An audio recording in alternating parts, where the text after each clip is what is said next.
ઘણા સમય પહેલાની જૂની આ વાર્તા એક વીરપુર ગામમાં, જે ડુંગરો અને લીલાછમ ઘાસના મેદાનો વચ્ચે વસેલા હતા, ત્યાં ગોવિંદ નામનો એક નમ્ર માણસ અને તેનો યુવાન પુત્ર કાનો રહેતો હતો.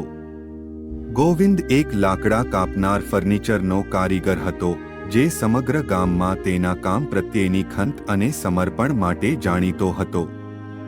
તેને તેના પોતાના પિતા પાસેથી કૌટુંબિક વેપાર વારસામાં મળ્યો હતો અને તેને એક દિવસ કાનાને સોંપવાની આશા હતી. ગોવિંદ અને કાને ગામની ધાર પર એક નાનકડી ઝૂંપડી બનાવીને રહેતા હતા, જેની આસપાસ ઊંચા વૃક્ષો અને પ્રકૃતિના સુખદ અવાજો હતા. જેમ જેમ વર્ષો વીતતા ગયા તેમ તેમ ગોવિંદે કાનાને લાકડાકામની કળા શીખવી, તેને જટિલ ડિઝાઇન અને ક્રાફ્ટ મજબૂત ફર્નિચર કેવી રીતે બનાવવું તે બતાવ્યું. પરંતુ તેમનું બંધન યાથી આગળ વધ્યું તે ગોવિંદ તેના પુત્રમાં સ્થાપિત કરેલા પાઠ હતા, જેણે ખરેખર તેમના સંબંધોને આકાર આપ્યો. એક સન્ની બપોર, જ્યારે તેઓ તેમની સાધારણ વર્કશોપમાં સાથે સાથે કામ કરતા હતા, ત્યારે ગોવિંદે પોતાના બાળપણની વાર્તાઓ શેર કરવાનું શરૂ કર્યું. તેણે જે પડકારોનો સામનો કર્યો હતો, તેણે જે સપનાનો પીછો કર્યો હતો અને સ્થિતિસ્થાપકતાના મહત્વ વિશે વાત કરી હતી. કાનાએ ધ્યાનપૂર્વક સાંભળ્યું, માત્ર શબ્દો જ નહીં પરંતુ તેના પિતાની વાર્તાઓમાં સમાયેલ શાણપણને શોષી લીધું.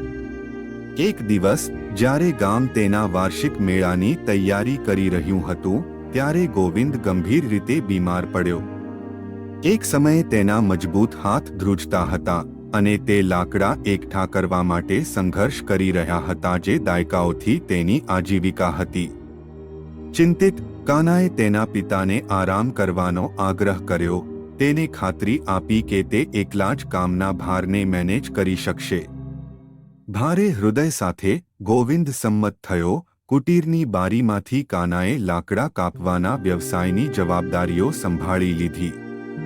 યુવાને અથાક મહેનત કરી, પરિવારને જીવંત રાખવા અને તેના પિતાના વારસાને સન્માન આપવાનો નિર્ધાર કર્યો. જેમ જેમ મેળાનો દિવસ નજીક આવતો ગયો તેમ તેમ ગોવિંદ નબળો પડી ગયો અને તે સ્પષ્ટ થઈ ગયું કે તે હાજરી આપવા માટે સમયસર સ્વસ્થ થઈ શકશે નહીં.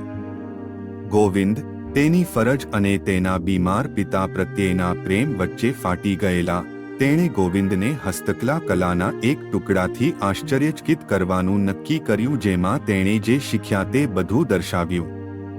ભારે હૃદય સાથે ગોવિંદ સંમત થયો. કુટીરની બારીમાંથી કાનાએ લાકડા કાપવાના વ્યવસાયની જવાબદારીઓ સંભાળી લીધી. યુવાને અથાક મહેનત કરી, પરિવારને જીવંત રાખવા અને તેના પિતાના વારસાને સન્માન આપવાનો નિર્ધાર કર્યો. જેમ જેમ મેળાનો દિવસ નજીક આવતો ગયો તેમ તેમ ગોવિંદ નબળો પડી ગયો અને તે સ્પષ્ટ થઈ ગયું કે તે હાજરી આપવા માટે સમયસર સ્વસ્થ થઈ શકશે નહીં. ગોવિંદ, તેની ફરજ અને તેના બીમાર પિતા પ્રત્યેના પ્રેમ વચ્ચે ફાટી ગયેલા, તેણે ગોવિંદને હસ્તકલા કલાના એક ટુકડાથી આશ્ચર્યચકિત કરવાનું નક્કી કર્યું, જેમાં તેણે જે શીખ્યા તે બધું દર્શાવ્યું. જુસ્સા અને સમર્પણ સાથે કાનાએ એક સુંદર લાકડાનું શિલ્પ કોતર્યું, જે તેમની સહિયારી યાત્રા અને તેમને બાંધેલા પ્રેમનું પ્રતીક છે. તેમાં એક પિતા તેમના પુત્રને જંગલમાં માર્ગદર્શન આપતા દર્શાવવામાં આવ્યા હતા, જેમાં તેમના જીવનની વાર્તા એકસાથે જણાવવામાં આવી હતી. મેળાના દિવસે ગોવિંદ કુટીર છોડવા માટે ખૂબ નબળા હતા. જ્યારે ગામ તેમના ઘરની બહાર એકઠું થયું ત્યારે આશ્ચર્ય થયું. કાનાએ લાકડાની માસ્ટરપીસ તેના પિતાને રજૂ કરી. તેની આંખોમાં આંસુ ચમક્યા. પિતા અને પુત્ર વચ્ચેના ઊંડા જોડાણથી પ્રભાવિત થયેલા ગામે તેમના પ્રેમ અને સન્માન, સ્નેહ, મિલન, ઉદારતાની ઉજવણી કરી. જેમ જેમ વર્ષો વીતતા ગયા તેમ લાકડાનું શિલ્પ ગામમાં એક પ્રિય પ્રતીક બની ગયું, જે દરેકને કૌટુંબિક બંધનની સ્થાયી શક્તિની યાદ અપાવે છે. ગોવિંદ સ્વસ્થ થયો અને કાના સાથે મળીને તેઓએ તેમનો લાકડા કામનો વારસો ચાલુ રાખ્યો. માત્ર હસ્તકલા જ નહીં પરંતુ પ્રેમ, શક્તિ અને દ્રઢતાના કાલાતીત પાઠો પણ આપ્યા.